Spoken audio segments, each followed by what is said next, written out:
ከመላው ኢትዮጵያ እንዲሁም ከተለያዩ የዓለም ክፍሎች የተወከሉ ኢትዮጵያውያን በ8 የተመረጡ ሀገራዊ አጀንዳዎች ላይ የመከሩበት ያለው ሀገራዊ ምክክር ጉባኤ በይፋ ከተጀመረ ዛሬ 11ኛ ቀኑን አስቆጥሯል። ኮሚሽኑ በእነዚህ ቀናት ተሳታፊዎችን ስለ ውይይት ሂደቱ ከማስገንዘብ አንስቶ የመጀመሪያ ምዕራፍ የቡድን ውይይቶችን ጀምሮ ያጠናቀቀ ሲሆን ወደ ጉባኤው ተመካካሪዎች 50 ሰዎችን በሚይዙ 80 ቡድኖች ውይይት ወደሚያደርጉበት ቀጣይ ምዕራፍ መሻገሩን አሳውቆ ነበር። የአቤል አበበ ተከታዩ ዘገባ ከጉባኤው ጀማሩ አንስቶ ባለፉት ቀናት የነበሩ ሂደቶችን ብሎም በቀጣይ ጊዜያት ስለሚጠበቁ የጉባኤው ሂደቶች የሚነግረን አለው።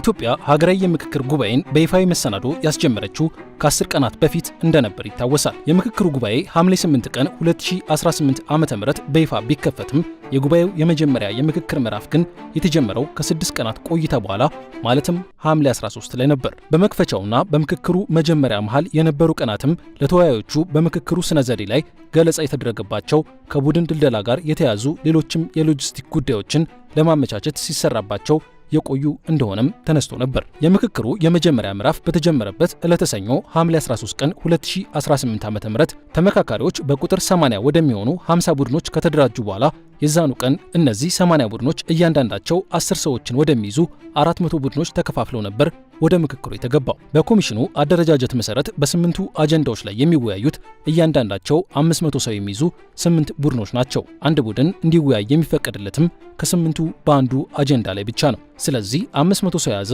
አንድ ቡድን መጀመሪያ 10 ሰዎችን ወደሚይዙ 50 ቡድኖች ይከፈላል ማለት ነው። ለአብነትም ይህ ቡድን የሚወያየው ከ8ቱ አጀንዳዎች ውስጥ አንዱ በሆነው በመንግስት አደረጃጀት ላይ ቢሆን ውይይቱን የሚጀምረው በእነዚህ 10 ተመካካሪዎችን በያዙ ቡድኖች ይሆናል ማለት ነው። ይህ ሂደት ሲጠናቀቅ ደግሞ 10 ሰው የያዙት ቡድኖች ይጣመሩና 50 ሰው ወደሚይዙ 10 ቡድኖች አድገው በዚያው አጀንዳ ላይ የጋራ መግባባት ለመፍጠር ይመክራሉ።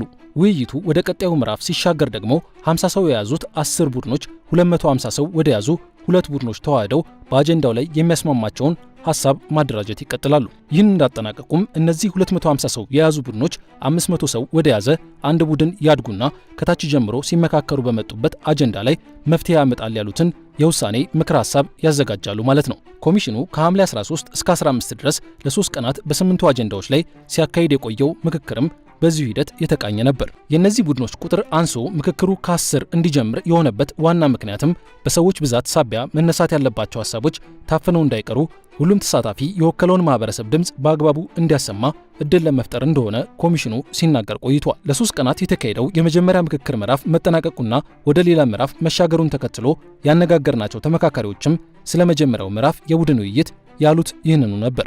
አይን ላይን እየተያየን በቅርበት በአንድ ቴብል ላይ የምንፈልጋቸውን ሐሳቦች በጽሁፍም በንግግርም እንትን በማድረግ አስፍረን እኔም ያለኝን ሐሳብ ሌላውም 9ኙ ያላቸውን ሐሳብ እናቀርባለን። በመካከላችንም ይሄን ያህል የሚያጋጫጭ ነገር የለም። ማንም ሐሳቡን ማቅረብ ይችላል። እኔ አጋጣሚ ሆኖ የራሴ ቡድን ጸሐፊ ነኝ። የሚነሱ እያንዳንዱ ነጥቦች የሚጣል ነገር የለም። ስማቸው ያነሱት ሐሳብ እያንዳንዱ ነገር እየተጻፈ እየተመዘገበ ነው ያለው። የምንፈራረምበት ኮሚሽኑ ራሱ ያዘጋጀው የቃለ ጉባኤ አጀንዳ አለ። በዛ አጀንዳ ላይ የሰብሳቢው የጸሐፊውና ሙሉ የአባላቱ ሊስት ፊርማ ያለበት ምንም ሊሆን የማይችል በቃ ነገም ቢሆን ጥሩ ከሰራንበት የምንሞገስበት፣ የምንጠቀምበት፣ የምንደሰትበት መጥፎ ከሰራንም ሊያስወቅሰን የሚችል የህሊናም ጭምር ጉዳይ ነው የሚሆነው የምንሰራው ስራ። ይሄ ሽግግር ፍትህ ከመቼ ነው መጀመር አለበት? ምን ይዘቶች ሊኖሩ ይገባል? አፈጻጸሙ እንዴት መሆን አለበት? የተወያየን ነው ያለው። ሌላ የሰላም ከማስፈን አንጻር በክልሎች ያለው ወሰኖች እንዴት ነው መፈታት የሚቻለው? ይሄ መሰል ያለ ጥያቄዎች በሰፊ ለየአንዳንዱ ጥያቄ ጊዜ በመውሰድ የተወያየን። አሁን ላይ ሀገራዊ የምክክር ጉባኤው የደረሰበት ምዕራፍ 50 ሰዎች በአጀንዳዎቻቸው ላይ የጋራ መግባባት ለመፍጠር የሚመክሩበት ምዕራፍ ነው። ተወያዮች ወደዚህ ምዕራፍ ከመሻገራቸው አስቀድሞ ሐምሌ 16 ላይ የተከናወነው ሌላው ተግባር ኮሚሽኑ ባደራጀው ፓናል ኦፍ ኤክስፐርት ወይንም የልሂቃን ቡድን አማካኝነት በ8ቱም አጀንዳዎች ላይ ገለጻ ማድረግ ነበር። ፌዴራሊዝም ይሁን በታሪክ ይሁን በማንነት ጉዳይ ይሁን በአጠቃላይ ብዙ እውቀት ያከማቹ ወንድም እህቶቻችን ልዩ የሆነ ግብአት ሊሆንላቸው የሚችል መረጃዎቻቸውን ሊሰጧቸው ዛሬ ደግሞ 8 ቦታ ላይ ተከፋፍለው ሲቀርቡላቸው ነው የከረሙ። ኤክስፐርቶች መጥተው ውሳኔዎቻቸውን ዳይሬክት ለማድረግ ፕሪስክራይብ ለማድረግ የመጡ አይደሉም። ኤክስፐርቶቹ ያሉት ፋክቶች ምን ይመስላሉ? ከኢትዮጵያ ሪያሊቲ ጋራ ምን አይነት ነገር አለ? የዓለም አቀፍ ልምድስ ምን ይመስላል?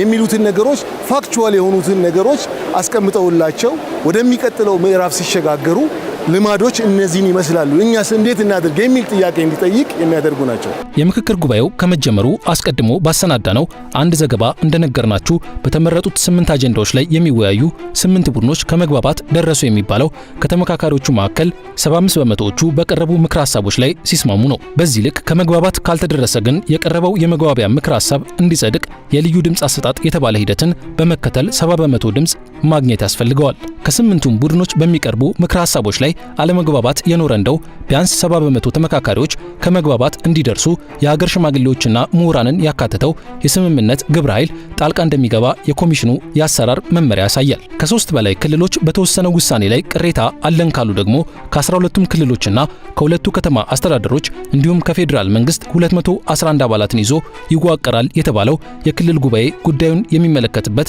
አካሄድም አለ። ይህ አሰራር የሚፈቀደው ግን ጉዳዩ የህልውና አደጋ ያለበት ነው ተብሎ ሲታመንና ጥያቄውም በሀገራዊ ምክክር ኮሚሽኑ ሲታመንበት ብቻ ነው። በዚህ ጉዳዮችን ለድጋሚ እይታ በማቅረብ አካሄድ ውስጥ ከ40 በመቶ በታች የሆነ ድምፅ ድጋፍን ያገኘ ምክር ሐሳብ ለዳግም እይታ እንደማይቀርብ አሰራሩ ያስረዳል። ይህንን ሁሉ ሂደት ተከትሎ በክልል ጉባኤው የጸደቀ ሐሳብ ተቃውሞ የሚነሳበት ከሆነ ከ8ቱ የሥራ ቡድኖች የተውጣጡ 120 አባላት ወደሚሰባሰቡበትና የምሁራን ፓናል አባላትን ወደሚያካትተው የጋራ ማረጋገጫ ስርዓት ነው የሚመራው።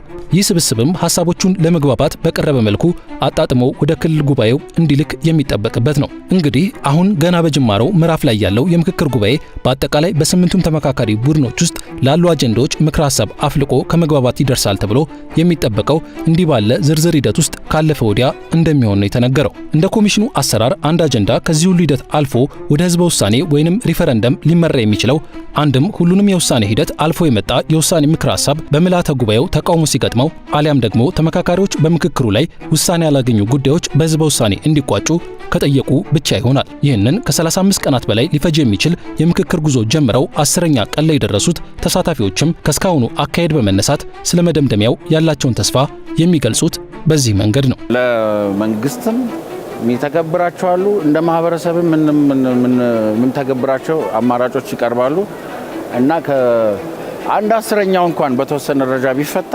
ስኬታማ ነው። መገናኘቱ ራሱ ይሄ ሁሉ ሰው እንደዚህ ስብጥር ያለው በሌላ አጋጣሚ የማይገናኝበትም እሱ ራሱ በራሱን የቻለ ውጤት ነው። ሀሳብ ማፍለቁ የሌላውን ሀሳብ መሰማማቱም ራሱን የቻለ ውጤት ነው እና ብዙ ተስፋ የሚጣልበት ነው። ሁላችንም እንድንሰራበት የሚያደርግ ጎልደን እድል ነው ብዬ ነው የምወስደውና የሰራነውን ስራ ነገ ደግሞ ወደ ተግባር ቀይረ ነው አገርም እኛም ማንኛውም ማህበረሰብ ዜጋ የሚጠቀምበት እንዲሆን ትልቅ ምኞቴ ነው። ከማንም የፖለቲካ ድርጅት ወይ ከመንግስት ጋር ከምናምን ጋር ቆመን የምንወስነው ነገር የለም። ከህዝባችን ጎን ቆመን ነው ልንወስን የምንፈልገው። ለህዝባችን የሚጠቅም ነገር ነው የምንሰራው ብዬ ነው ማስበው። በዛ አትጠራጠሩ።